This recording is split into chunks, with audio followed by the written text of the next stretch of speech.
Malta minnu fih se tirdoppja l-fondi fil-Fond Ambjentali tal-Ġnus Magħquda. Din kienet waħda mid-dikjarazzjonijiet b'saħħithom li jagħmel il-Prim Ministru Robert Abela f'messaġġ fis-summit tal-konferenza COP26 fi Glasgow bejn mexxejja dinjija biex tiġi indirizzata l-isfida tat-tibdil fil-klima.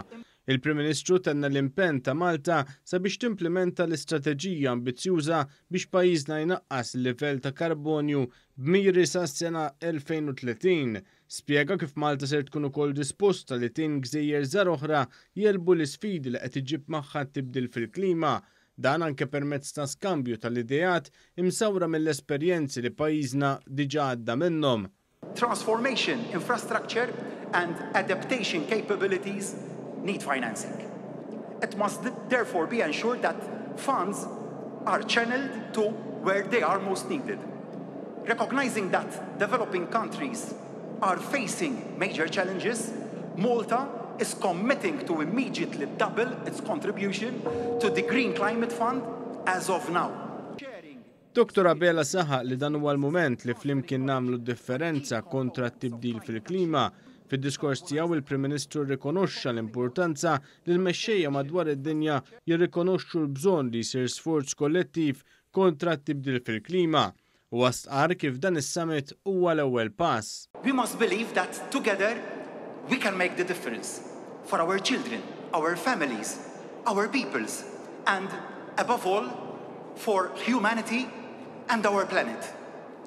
This is why COP26 is a turning point for mankind. This is it.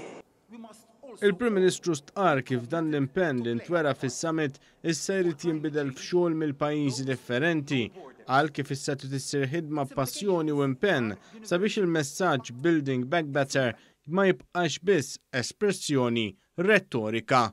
We must effect real change and convincingly ensure a just transition that leaves no one behind in a compelling and tangible manner based on digitalization, talent, and a vision of how we measure national value and wealth.